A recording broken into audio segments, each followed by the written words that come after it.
Anton Leeuwenhoek fue el primero en observar microorganismos o animáculos.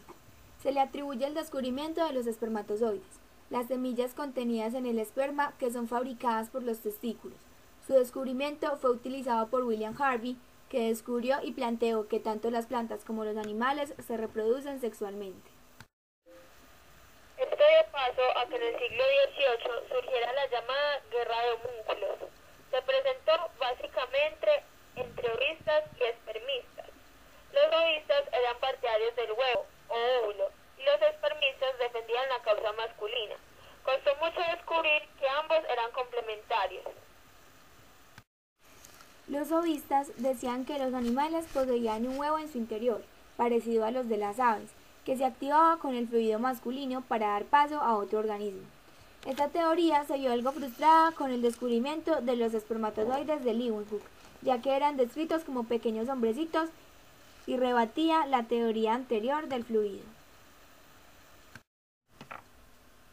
Charles Darwin en 1859 postula la teoría de la evolución, basada en la selección natural. Si bien sus ideas sobre la genética fueron desacertadas, sirvieron como base para que posteriormente el monje austriaco Gregor Mendel en 1865 lograra plantear sus descubrimientos.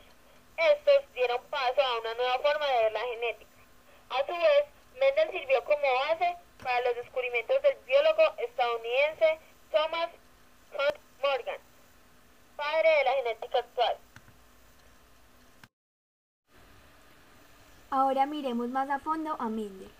El monje y biólogo austriaco Gregor Mendel nació en 1822 y murió en 1884. La base de todos sus descubrimientos fue un experimento que desarrolló con guisantes, el cual consistió en lo siguiente. Eligiendo dos plantas de guisantes que diferían en un carácter, cruzó una variedad de planta que producía semillas amarillas con otra que producía semillas verdes. Estas plantas forman la generación parental.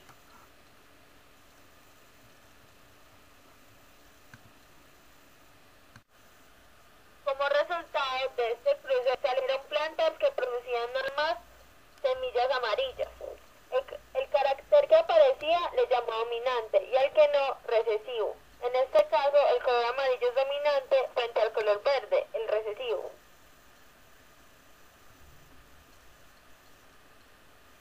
De aquí surgieron las tres leyes de Mendel. Ley de la uniformidad. Establece que si se cruzan dos razas puras para un determinado carácter, los descendientes de la primera generación serán todos iguales entre sí, tanto en genotipo como en fenotipo, e iguales solo en fenotipo a uno de los progenitores. Ley de la segregación.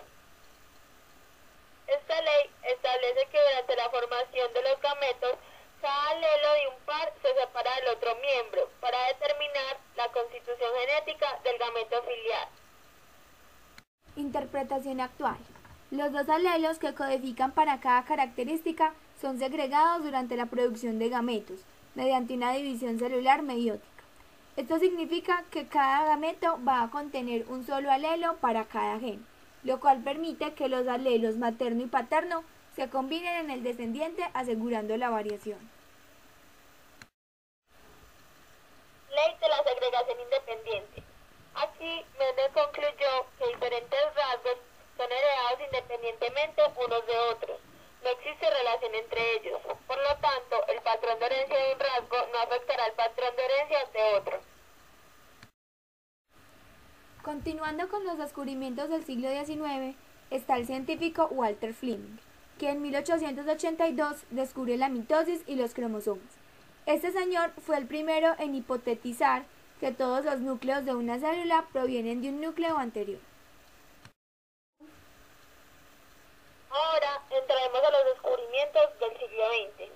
Empezamos en 1900 con los científicos Hugo Marie, Carl Cohen y Eric von Sherman, que redescubrieron y fundamentaron las olvidadas leyes de Mendel.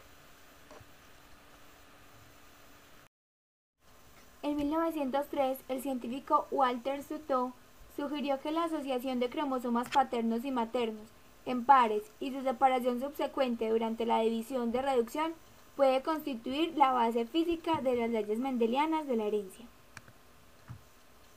En el siglo XX se pasó más de descubrimientos a aplicaciones, ya que se establecieron patrones o guías para estudiar la genética con base en las teorías y descubrimientos planteados con anterioridad.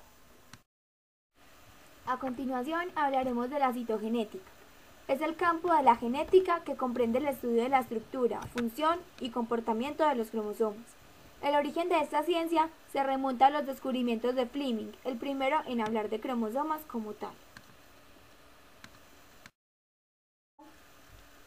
Los descubrimientos más relevantes de la citogenética son: el científico Painter plantea en 1923 los 48 cromosomas normales. Luego, en 1946, el mismo Painter describe 46 cromosomas y el par sexual. Más tarde, en 1949, Murray Barr describe la cromatía sexual, y en la época de los 50 y los 60 salieron a flote teorías como el choque hipotónico del núcleo y el descubrimiento de la fitohemaglutina.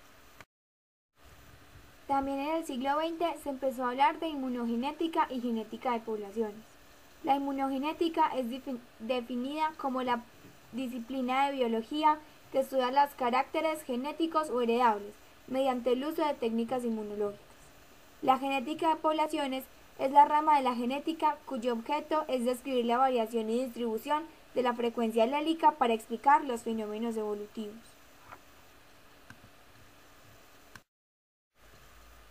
Los principales apoyos a estas ramas de la genética fueron: en 1901, Landstein descubre los grupos A o B, los grupos sanguíneos, mediante la presencia de moléculas llamadas anticuerpos. En 1908 se describe la base de la genética de poblaciones como tal, por Hardy y Heidelberg. La genética de poblaciones se centra en estudiar la influencia de los genes en las poblaciones y cómo repercuten en su evolución. Genética molecular. Esta rama de la genética se encarga del estudio de la síntesis de proteínas y ácidos nucleicos. 1867. El descubrimiento de Miescher fue una de las bases para el desarrollo de esta rama, trabajando con leucocitos y espermatozoides. Obtuvo una sustancia rica en carbono, hidrógeno, oxígeno, nitrógeno y un porcentaje elevado de fósforo. A esta sustancia se le llamó en un principio nucleína, por encontrarse en el núcleo. Posteriormente se les encontró porcentaje de ácido y pasaron a llamarse ácidos nucleicos. En 1944, Oswald Avery describe la bioquímica del ADN y su relación con los genes. Luego, en 1956-53, Watson y Crick describen la estructura del ADN. Plantean que posee una base nitrogenada que puede ser de 4 tipos: adenina, timina, guanina y citosina, un fosfato y un azúcar. Ahora hablaremos de un proyecto de gran importancia para la genética, el genoma o genotipo humano. Fue planteado en 1985 por el científico Walter Hilbert. A nivel mundial consiste en un proyecto de investigación científica con el objetivo fundamental de determinar la secuencia de pares de bases químicas que componen el ADN e identificar y cartografiar los genes del genoma humano desde un punto de vista físico y funcional. El genoma humano es la secuencia de ADN de un ser humano. Está dividido en 24 fragmentos, 22 autosomas y un par de cromosomas sexuales. Cada uno de los genes contiene codificada la información necesaria para la síntesis de una o varias proteínas del genoma de cualquier persona.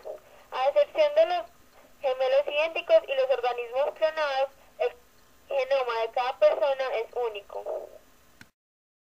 Los resultados del proyecto Genoma Humano se dieron por completo en el 2003, siendo de los más recientes, completos e importantes descubrimientos para la genética como tal. Los puntos estratégicos desde donde se abordó el proyecto Genoma Humano fueron: secuenciación y cartografía. También se usaron dos técnicas principales: la cartografía genética y la cartografía física.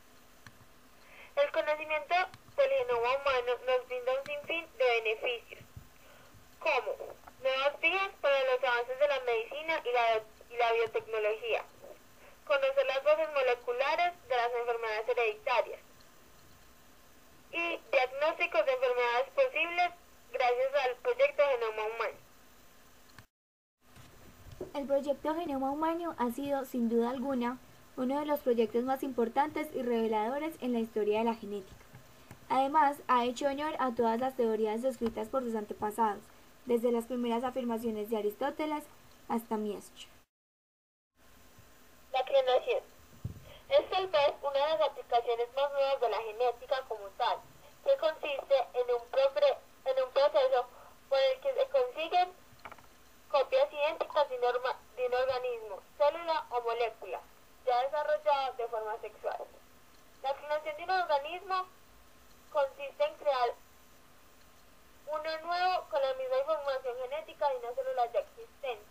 Es un método de reproducción asexual donde la fertilización como tal no ocurre, solo hay un progenitor involucrado. La clonación ha sido muy controversial, ya que surgen miles de interpretaciones diferentes. La primera clonación satisfactoria se dio en China, con una oveja llamada Dolly. Gracias a la genética por ayudarnos a redescubrirnos Y mostrarnos lo únicos y maravillosos que somos.